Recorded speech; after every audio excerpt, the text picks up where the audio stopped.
Well, it's wonderful to be here with you today, David. I'm a big fan of your work, and in particular, your latest book, The AI Savvy Leader, 9 Ways to Take Back Control and Make AI Work. I really like the clarity and the confidence of that title in an area that, frankly, sometimes I roll my eyes because there's so much generality and simplification. Oh, we need to be the best humans can be, and we need to focus on creativity. And that is probably true, right? But there's more to it than that. And that's exactly what I want to get to in this episode today. But beforehand, welcome to the show. Thank you, David. Thank you for having me. Thank you for your kind words. And I'm very much looking forward to our conversation. Fantastic, fantastic. Just to frame the conversation, you picked specifically the AI savvy leader. I was wondering why AI specifically. Obviously, it's in vogue, it's important, I get that. But you might have talked about technology or digital, broader terms. Why AI specifically? Yeah, that's a good question because, as you said, we talk a lot about emerging technologies as well. So there's a lot out there. Two big reasons, basically. The first one is an educational one, I would say more, because AI is out there in every conversation, as you just mentioned. It's there in the corporate world, it's there out in society. The tech industry keeps throwing slogans and one-liners to us as well. So we have to deal with this thing called AI. But then if you look at it, AI is not just one simple thing. It's not just one algorithm. It's not just a smart machine. There's a lot that is being captured by the notion of AI. And a lot of people actually don't know this. So there's an educational aspect to it because AI is machine learning. And machine learning can be supervised, unsupervised. It can be the self-learning abilities after learning from data and having those abilities in terms of course, unsupervised neurological models, but it also is vision for a self-driving car. It's also robotics.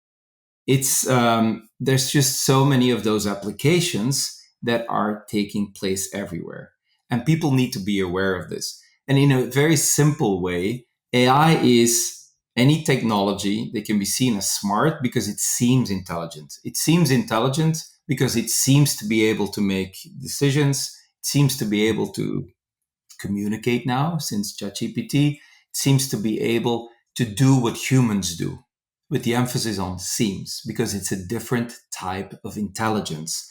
And that's one reason as well that we outline it's different than human intelligence. The second thing is we can't escape it. And AI is on its way. Like I said, it's all about being smart. Our whole discussion in society has been centered around can it be human-like? And what I would like to show today as well is it's not if we only have the ambition for AI to be human-like and actually become as intelligent as a human, we're actually not getting the value of what AI could provide to us. And that's an important one to point out as well, especially because people are uncertain. If you look at it, it's very existential. When the steam engine arrived, suddenly we could travel. The car arrives, we put our luggage or suitcase in the car, we drive. That's all physical labor that was outsourced. Today, because of these discussions and a lot of miscommunications, it seems like we're outsourcing our cognition, our brain as well. So a lot of people are, of course, in an existential crisis, like what is left if we've outsourced our brain and our body? What is it that we're doing? So I really wanted to emphasize that in my book. Mm. That's such a great framing for the conversation. I mean, if you had to look at the, if you like, portfolio of mindsets, toolkits, and practices that leaders use, how do you position AI within that? How revolutionary, transformational can it be? Should it be? Well, first of all, yes, it can create a lot of value that we don't have today.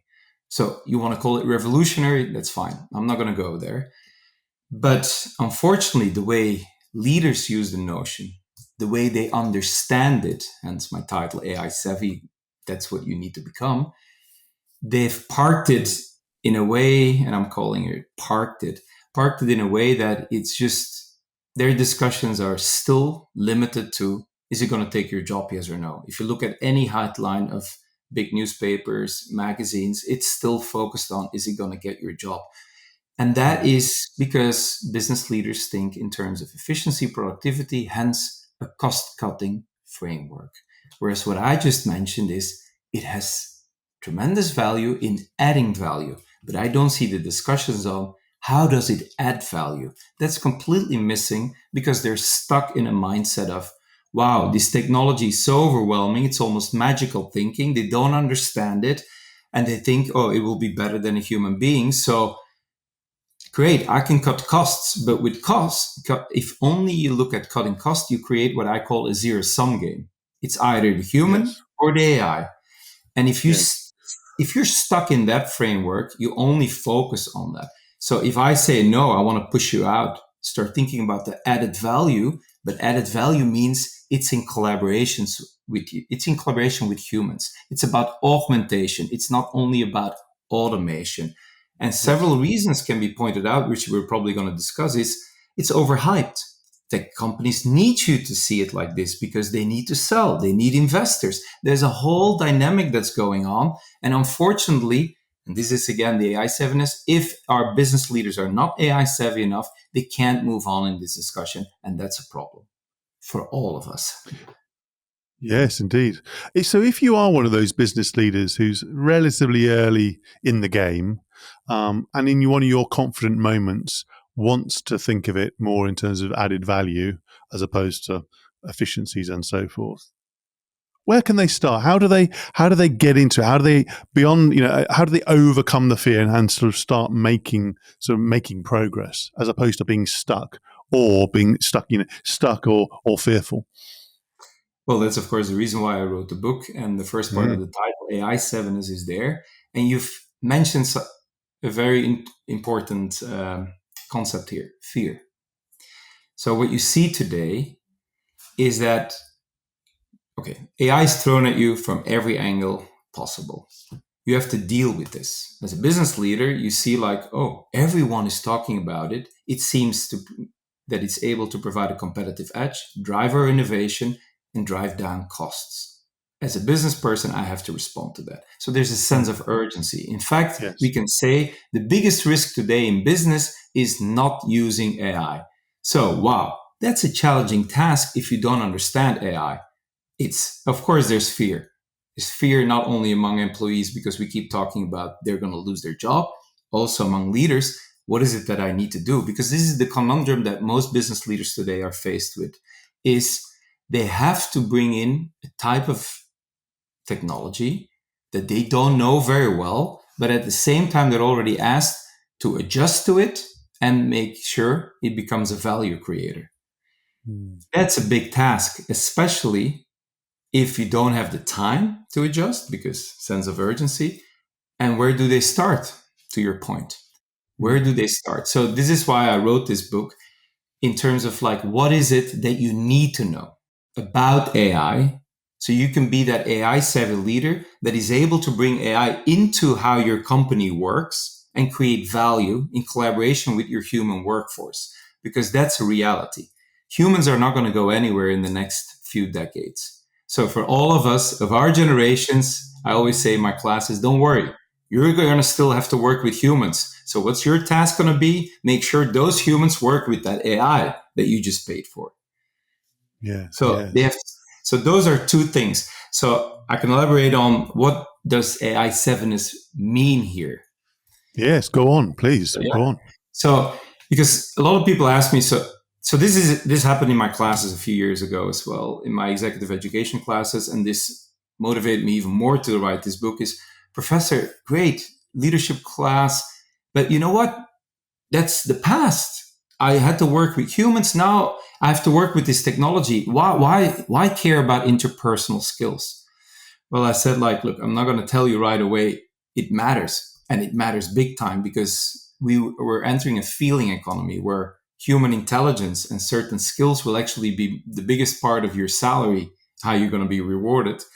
But let me start with a different angle. I said, again, those behaviors of the past that you refer to are still going to be useful today. So we're not going to change the notion of leadership because AI is here. This is the first important lesson that business leaders need to know.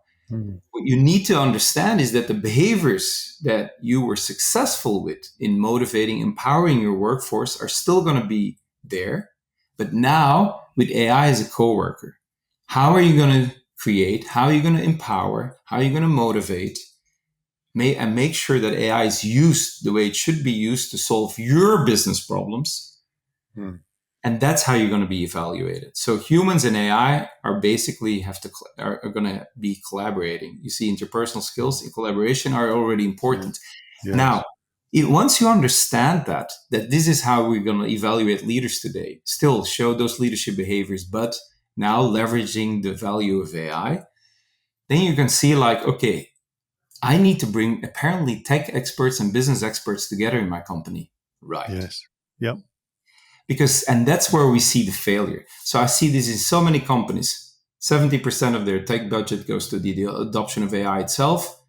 Business leaders don't understand it. They think it's all about technology. Tech transformation is only about technology. They delegate right away to the tech experts. Now, interesting question. And they sideline business leaders. Now, interesting question is tech experts, are they trained as business experts? No. Who tells them the right questions to ask that are of value to the company and their stakeholders? If is the business leader sideline, there's no one there. So basically, you'll have tech experts who work with the available data and provide, hey, this is what we see, but you still need to interpret it. And who interprets it? The business leader. So this is a big challenge here. We delegate right away. Most companies delegate right away to the tech experts, and they're not creating any value. Hence why people in the business world right now, David, they're telling me they're becoming disappointed. They say, I got this CTO, I got these IT people coming up to me showing cool stuff, but what is it? And I mean, am I making any money? Because I feel like I'm actually losing money. And in addition, most of my people don't want to work with it. I said, exactly. So now suddenly you realize, hey, wait a minute, this AI adoption thing is also a change management thing. Yes, AI savviness and change management together. Now you see why your leadership behaviors are important. So the right level of AI savviness, the way I call it, goes beyond mere coding experience. Yes, it's fine to understand what coding is about. It's fine to understand that the level of an algorithm is a mathematical script. But where it really starts is, hey, what is human intelligence? What is artificial intelligence? What are its weaknesses and strengths? Just to give you a quick example, most of the AI, of course, it uses data. It learns from data. So you need to make sure you have the right kind of data. Understand that principle, because you see, if you delegate right away and you work with the data available, how can you steer your company? You know what the vision and mission is. You know the interests of the stakeholders. It's your job to say, these are the questions. So your tech people can say, well, then you have the right kind of data, or you have the wrong kind of data, and we need investments there. Oh, wow. Now we're talking. And that's what you need.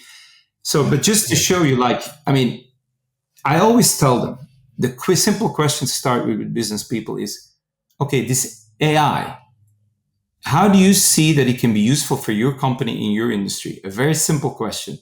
Most of them cannot answer it because they don't see what AI can bring. And it's very simple to say, you can keep looking at the data, but at one point you have to stop looking at the data and see what basically AI provides as an input to your decision making. And that's human intelligence. That's your intuition. That's your anticipation. That's the ability to make scenarios. That's the ability to ask critical questions and see the big picture. And then say, okay, this is the right kind of information or the wrong kind of information, and then communicate back to the tech experts.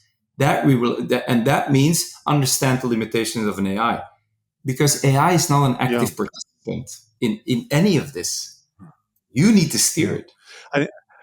And that, I mean, you've talked a lot about collaboration and I guess the open-mindedness of the business people, if we're going to label them that, to actually listen more to the possibilities and potential that AI can play, as opposed to, if you like, trying to work it out themselves without all the knowledge.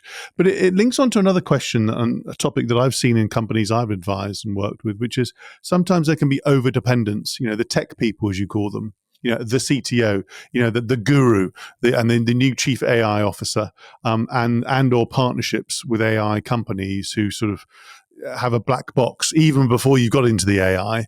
I mean, that's a big risk to the business. How do leaders counter that risk at a time when, frankly, they're still learning? Well, everyone's learning, but they're at the early stages of learning about AI.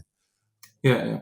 Well, I think going back to the beginning of your question, it really comes down to communication and making sure that the ones who are driving the technology, that they understand what the business questions are.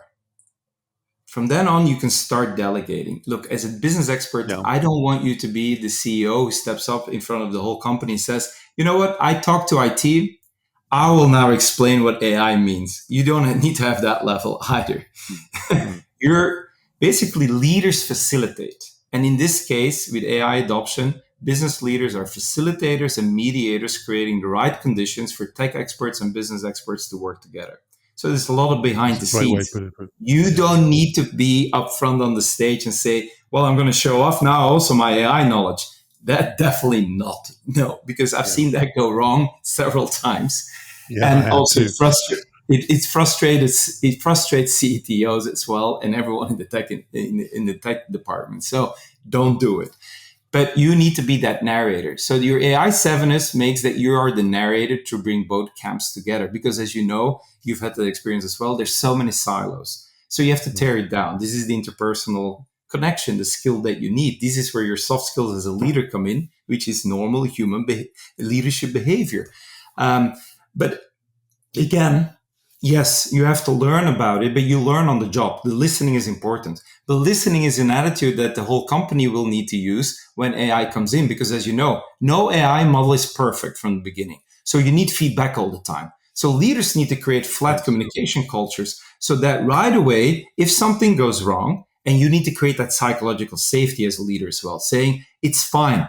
We're trying to use it, and you provide meaning to it. That's your vision.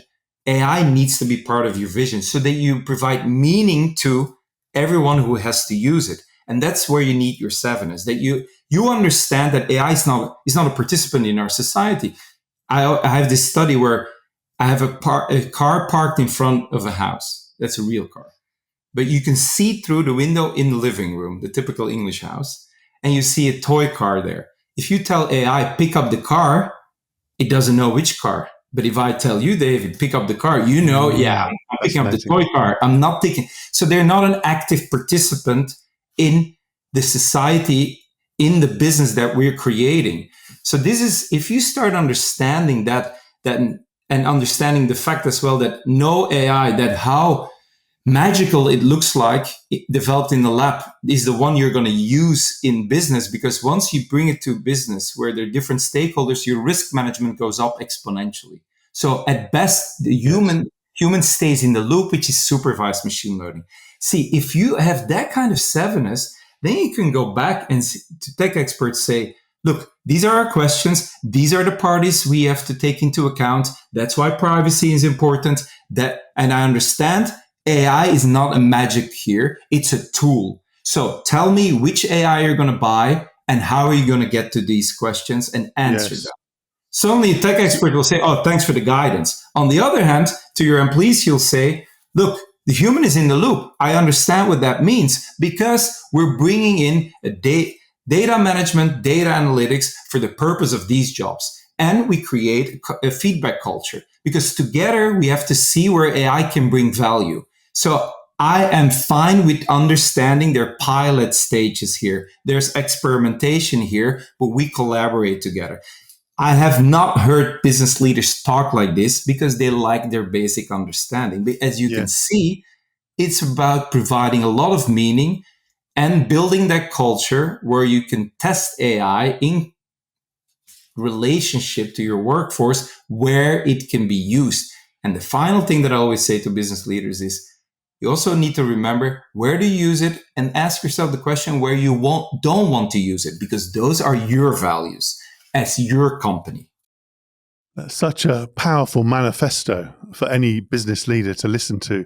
And I guess what it tells me is that the introduction of AI is really supercharging, as you say, the leadership capabilities, the organizational capabilities around exploration, experimentation, curiosity, as well as the savviness around the critique the challenge, the interrogation.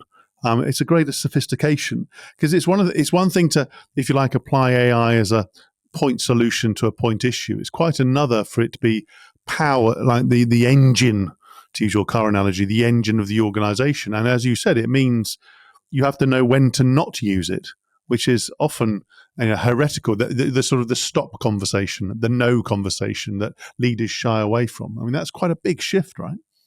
Oh, definitely. And you see it in any industry. So, I mean, I'm faced with this as well. I'm quite often asking myself the question, what is it that our business school should not be doing? Because they throw everything at you.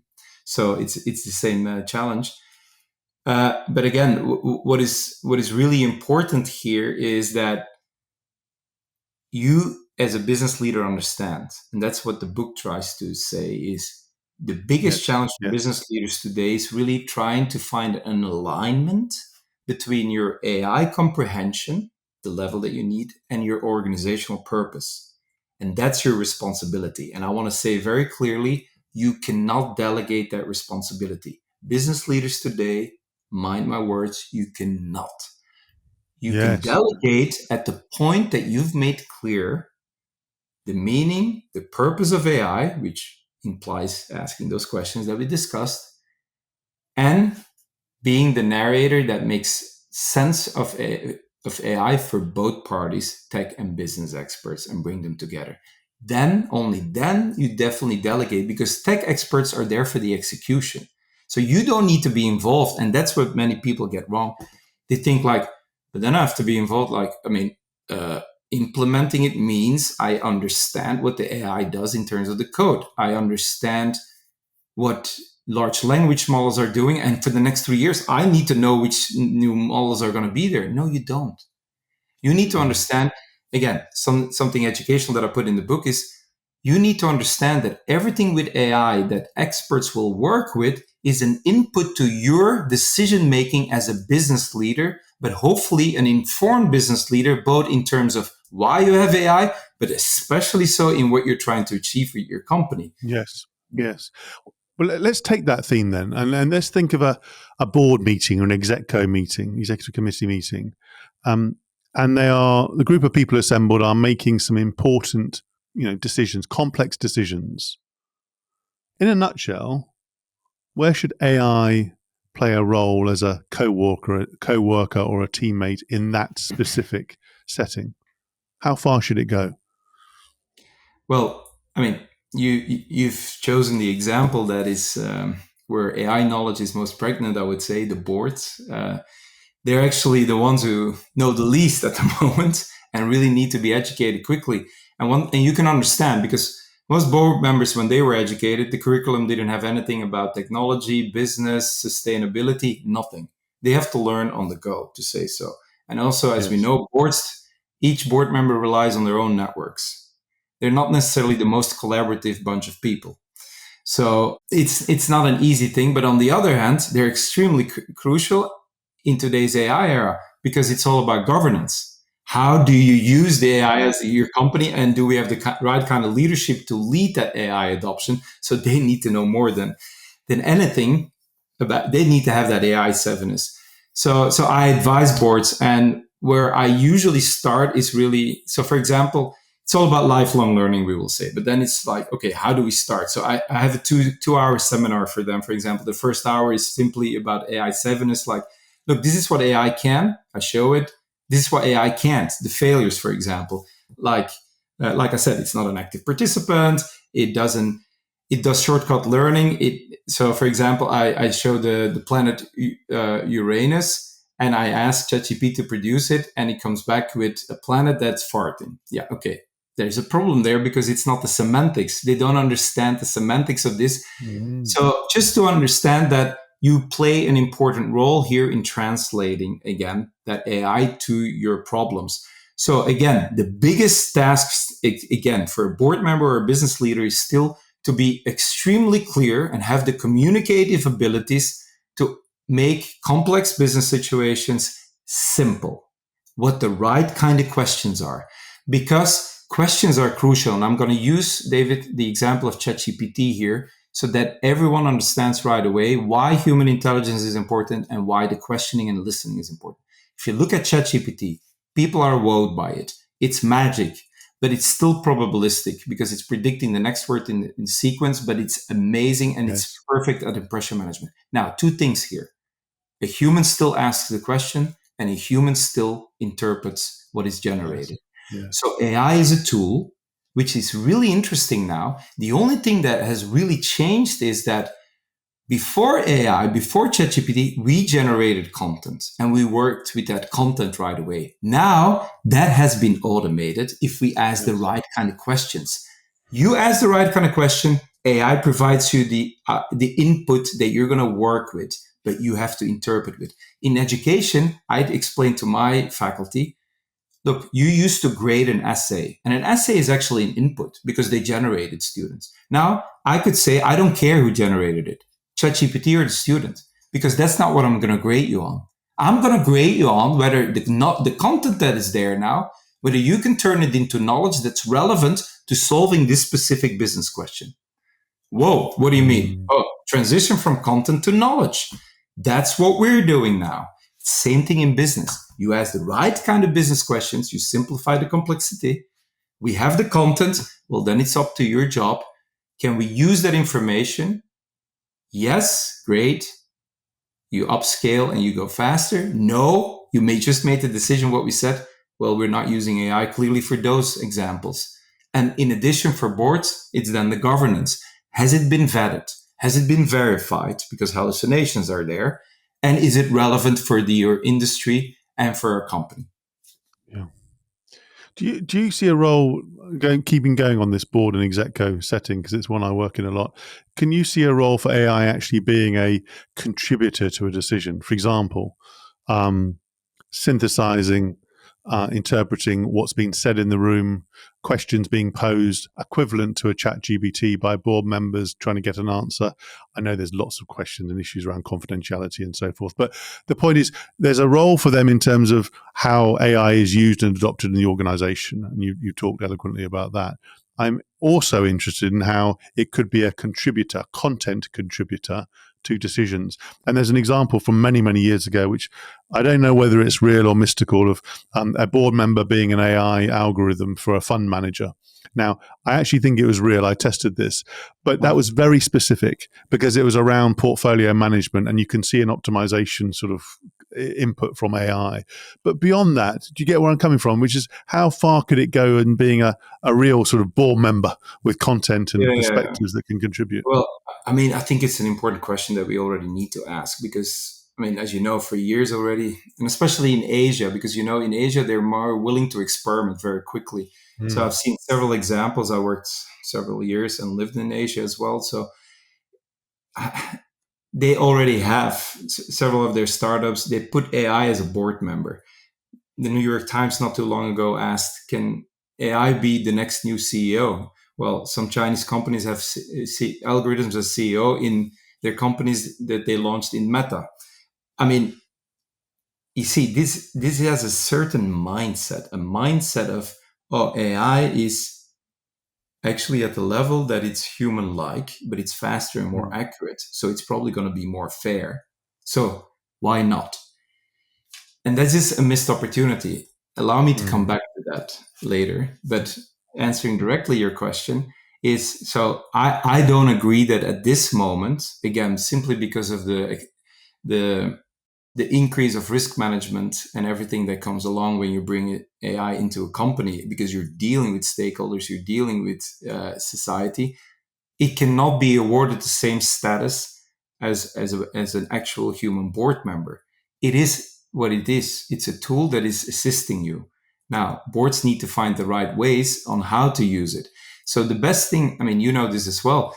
If you look at ChatGPT, the applications, everyone talks about generative AI is going to change everything. Well, what it's going to change is it's being used to write emails or draft emails quicker, draft marketing reports. It's all about content, but what you see is it really a good business model? If you look at, I mean, we're doing these studies. Everyone wants to use ChatGPT, but if you ask $30 a month, most people don't want to pay for it.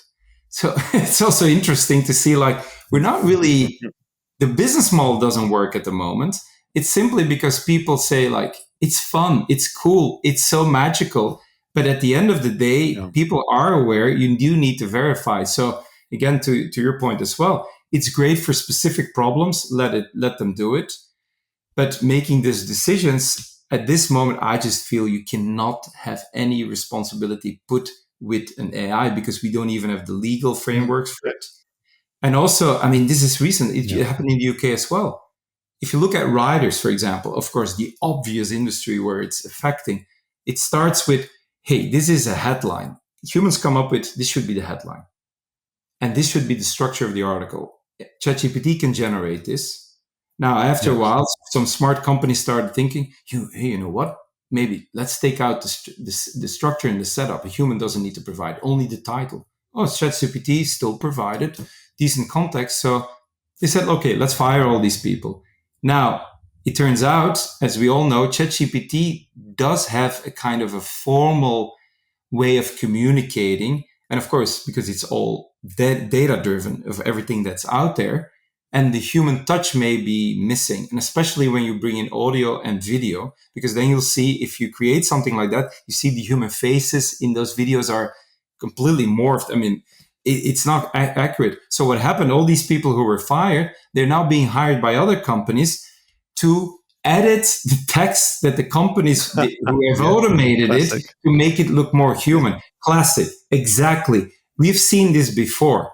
So Yeah. these are all experimentations happening. Again, you can say I'm too cautious, but simply because of that reality that we've seen happening in the past as well. Again, pace yourself. No, it's not going to be a board member at the moment, no matter how quick people are trying to do, because this is what I call the AI arms raising reputation. Everyone wants to be the first to say, look, but we're using it here already. Yes. Yes. Yes. Yes. You talked earlier about your role as a dean as well as a clearly research professor. If you had to name one aspect of your own leadership impact that has changed as you have been experimenting, what would it be? Of course, there's a few things we're trying now because also, again, it's pilot stage, it's experimenting. So I can't say too much about everything. But yeah, I mean, for myself, I was, in a way, I accepted this job as well because our Northeastern University has a concept of humanics, which means education towards the future should have data literacy, technology literacy, and human behavior literacy. So that's why they arrive with me. I mean, saying like, "Are you Beautiful. interested What a in this beautiful job?" marriage. Yeah. Because it's really bringing it together. So for me, I introduced in the business school this framework, an AI and data analytics strategic initiative that it will change our teaching, research, and corporate outreach. And I started by telling them, like, look, business schools today are at a crossroad anyway, because we're being challenged whether we're relevant for solving the bigger issues in society as well. And is business going to participate in this? That's an important question.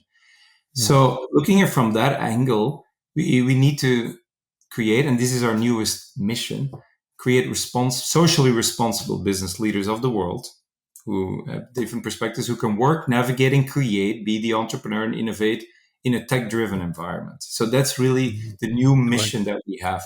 And our vision is Great. learning across borders to lead with impact. And learning across borders is really interdisciplinary, which the AI Savvy leader is, different contexts, and asking questions from different perspectives.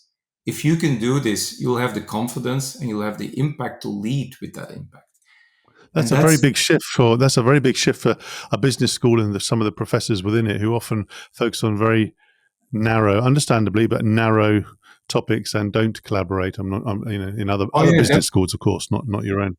I mean, it's a big shift for business school faculty who have never been challenged like this because they publish in very narrowly defined journals, but also in terms of what we want to bring. So I'm bringing really together this broader perspective, the ethics, the social responsibility, and the technology in itself. So how do we try to do this? And this is something important that I elaborate on in my book as well, lead by example. Yes, yes. So, I mean, for business leaders who are listening now, look, you can ask your employees to adopt AI because it's change management. Remember, they have resistance. They want to still feel a sense of autonomy, sense of control. So that's why you have a human in the loop. Once you understand that savviness, You can assure them and provide that trust. You allow the experimentation, but you can't show up just in every meeting now, only a piece of paper and a pen. You need to be savvy. You need to be doing it yourself. So that's something that I try to do as well every time that I speak. And of course, they've known that I've become synonymous with that approach. But again, I'm trying to link it, as I just explained, also to teaching. Now, today, we have transition from content to knowledge, which means teaching in the classroom is going to be different. Like I said, you graded essays. Well, it starts with the essay now. It's not the end point anymore. It's the beginning, because we don't care. We hope that they used AI as a tool, because they will go out as business leaders who understand it's a tool and they have to use it as a tool. But then the teaching will change. You become the moderator. Okay, now you have this knowledge. Use that knowledge to answer this business question, develop the business scenario, outline the challenges, and align it with your own purpose, because we're developing leaders, self-development. Put it in the perspective of who you are. David, if you would be my student, I would say, we've done your purpose analysis as well, your values. This is your company, what you need to achieve. That integration of itself, that's you. How are you going to use AI to make sure that that's served? Yeah, that's so refreshing, I have to say. And you're really, as I say, role modeling, leading by the front. And as we draw to a close, David, I always ask my guests two questions. The first is a philosophical one, which is, what is the impact you're looking to have on the world around you as you do this work, in a nutshell? In a nutshell. Philosophical question in a nutshell would already be an innovation in itself. Great. There you go. Intentionally so. Yeah. In a nutshell, the impact that I see is, I look at AI for good. I want to make people see AI can add value, because being an AI optimist should also include being an optimist about humanity, but it depends on how we will use it. So we have an extremely important responsibility here. Remember the movie Oppenheimer? At that time, Albert Einstein was alive. And all these scientists were having doubts. They saw the scientific breakthrough, but then they started realizing the societal impact, and they're killing people. At that moment, Albert Einstein said, look, the way society will deal with this and the world will survive this will depend and hinges upon people's moral development. Well, we're in the same age here. It will depend upon our own moral development. That's why I push so hard ethical upskilling. People talk a lot about AI ethics. And because you use AI ethics, people think AI will take care of the ethics. No. Ethical upskilling is there to upskill your moral awareness. As a business leader, you need to be aware of the business challenges there and the moral dilemmas, and use AI properly and appropriately. Brilliant. That's brilliant. I feel very moved listening to that. I'm going to bring it down to the practical as my last question, which is, when you're having your best possible day, you're just doing brilliant work, everything's just flowing. What helps you the most in doing that? What practice, what habit in your life helps you do your best work? Well, the thing I'm thinking about right away is sweating, meaning physical exercise. That helps me a lot. Right. So, and there's a bigger point to that as well, but also feeling aligned. It's so, you see, that's the soft skill as well. Going back to our story, that's why it's so important in a world.